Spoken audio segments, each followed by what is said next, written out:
Press the bell icon on the YouTube app and never miss another update. हाय दोस्तों, आपका फिर से स्वागत है हमारे चैनल मनीलॉजी में।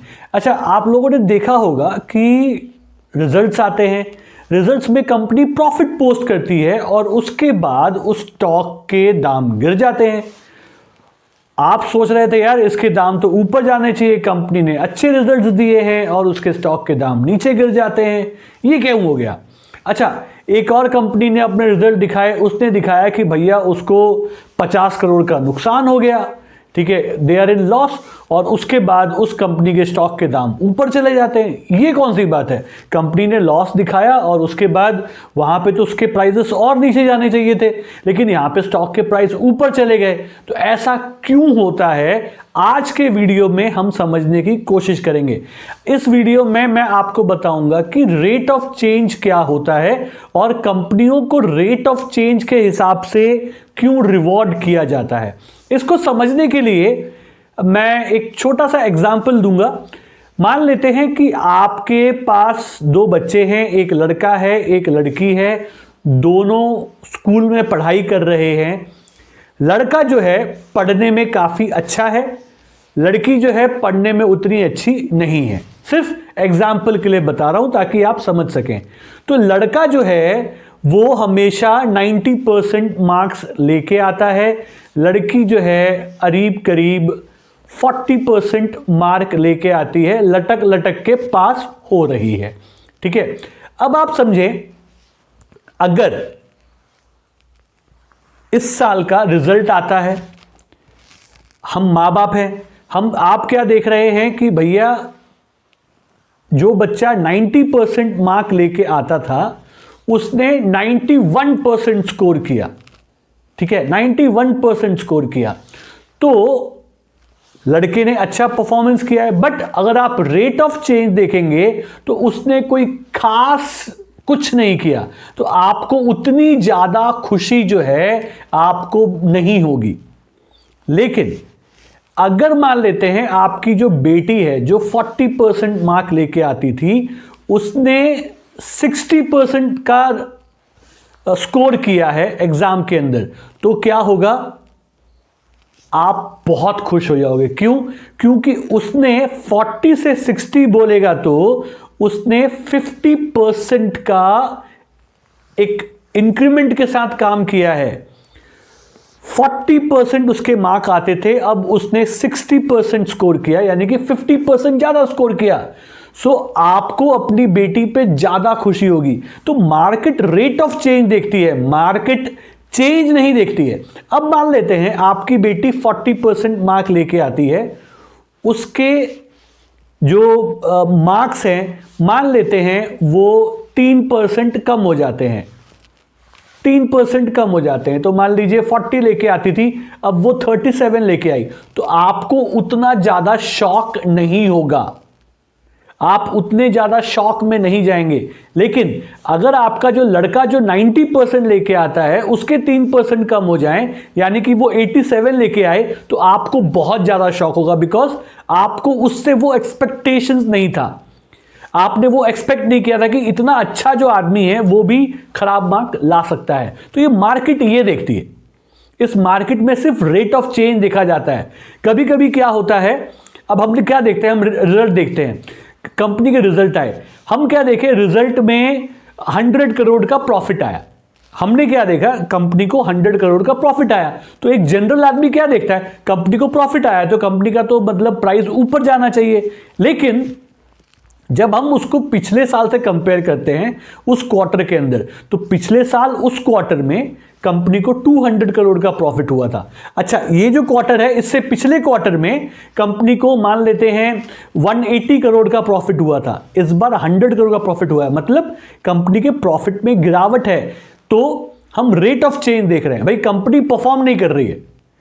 जो बाहर का आदमी बैठा है, जो नया नया स्टॉक मार्केट में आया, वो क्या देख रहा है, कंपनी को 100 करोड़ का प्रॉफिट हुआ। लेकिन जो एक्सपीरियंस्ड आदमी है वो क्या देख रहा है, लास्ट ईयर इस क्वार्टर में कंपनी को 200 करोड़ का प्रॉफिट हुआ, लास्ट क्वार्टर में कंपनी को 180 करोड़ का प्रॉफिट हुआ, इस बार 100 करोड़ का हुआ, यानी कि कंपनी का प्रॉफिट कम होता जा रहा है।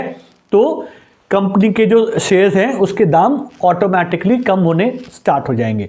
ठीक है, तो ये बात आप याद रखिएगा, रेट ऑफ चेंज को मार्केट रिवॉर्ड करती है, चेंज को रिवॉर्ड नहीं करती है। चेंज को कोई रिवॉर्ड नहीं करता है, आप भी नहीं करते हो। ठीक है, तो यहां पे रेट ऑफ चेंज पे हम ज्यादा फोकस करते हैं।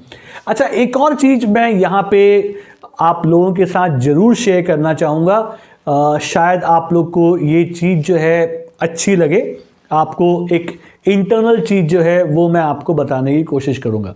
ठीक है, ध्यान दीजिएगा, आप एक कंपनी में पैसा लगा रहे हैं। ठीक है, आपने मान लीजिए कोई कंपनी है, मान लेते हैं मैंने HDFC बैंक में, सिर्फ नाम समझाने के लिए बता रहा हूं। ठीक है, यहां मेरा अभिप्राय किसी को प्रमोट करना या डिमोट करना नहीं है। HDFC बैंक में आपने पैसे लगा रहे हैं, आप उसके स्टॉक्स खरीद रहे हैं, तो उसके लिए आप कितना नॉलेज लेते हैं। देखिए, आप फंडामेंटल सीखते हो, आप टेक्निकल सीखते हो, उसके चार्ट्स को देखते हो, उसके रिजल्ट्स कैसे आ रहे हैं आप देखते हो, राइट।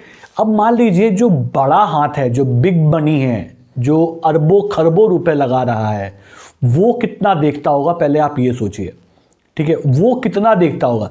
अच्छा, इन लोगों का मैं आपको बताऊं एक इंटरनल सीक्रेट जो है, ये ओपन तो नहीं है मार्केट में, बट ये मतलब अगर आप समझे ना, मतलब छुपे छुपे लोगों को मालूम पड़ ही जाता है। इन सब लोगों ने क्या किया है, जो बड़े मनी होते हैं, ये जिस कंपनी में पैसा इन्वेस्ट करते हैं, जिस कंपनी में भी पैसा लगाते हैं, उस कंपनी के बारे में इनको इंफॉर्मेशन आती रहती है। उस कंपनी के इंटरनल न्यूज़ जो है इनको मिलते हैं, जो उनके टॉप ऑर्डर्स, जो टॉप ऑफिशियल्स हैं, उसमें से किसी ना किसी को इन लोग खरीद के रखते हैं। कोई ऐसा है जो वहां से खबर देता है। देखिए, आपके घर में क्या हो रहा है आपसे बेटर कोई नहीं जानता। आपके घर में क्या हो रहा है ये आपसे बेटर कोई नहीं जानता। पड़ोसी को तो वही मालूम पड़ता है जो आप बताते हो। ठीक है, आपके घर में क्या क्राइसिस है, आपका मतलब घर में पैसे की तंगी है या पैसा अच्छे से है, कोई और प्रॉब्लम है, ये आप जानते हो, पड़ोसी नहीं जानते। पड़ोसी वही जानते हैं जो हम बताने की कोशिश करते हैं उनको।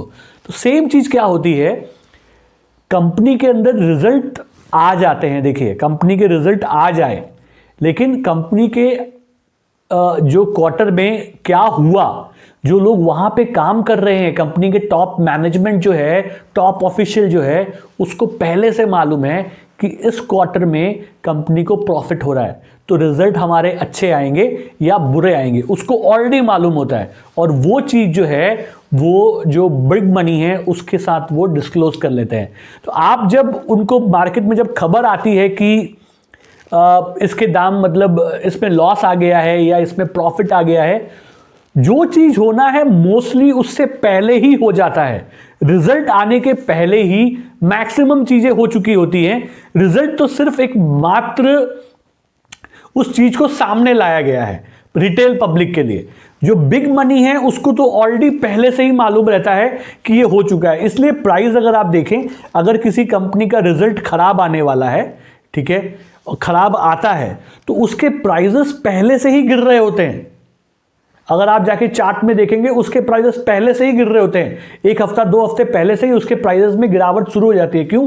क्योंकि जो बिग मनी है उसको पहले ही खबर मिल चुकी है कि भैया रिजल्ट खराब आने वाले हैं, और जैसे ही रिजल्ट खराब आएंगे पब्लिक अपना माल बेचेगी, तो उन लोग अपना माल पहले ही बेच के निकल जाते हैं। और जब आप अपना माल बेचोगे और अगर उसको ये मालूम पड़ जाए बिग मनी को कि इस क्वार्टर में जो आपका जो इंटरनल इंफॉर्मेशन देने वाला बंदा है वो बता दे कि इस क्वार्टर में अभी हमारी सुधार हो रही है, अभी हम इंप्रूव कर रहे हैं, तो वो फट से जब आप माल बेचोगे उसे खरीद लेगा। तो ये कुछ इंटरनल चीजें होती हैं मार्केट में, तो ये आपको सीखना पड़ता है। अच्छा, ये सबसे अच्छे से कैसे मालूम पड़ेगा? सबसे बेहतरीन तरीके से आपको मालूम पड़ता है टेक्निकल चार्ट्स के ऊपर। देखिए, चार्ट जो है ना वो कभी झूठ नहीं कहता। चार्ट आपको एकदम सही चीज बताता है, क्या हो रहा है, कैसे हो रहा है। आपको चार्ट रीडिंग आनी चाहिए। अगर आपको चार्ट रीडिंग आती है ना, आपको ना तो न्यूज सुनने की जरूरत है ना कुछ करने की जरूरत, सब आपको मालूम पड़ जाएगा।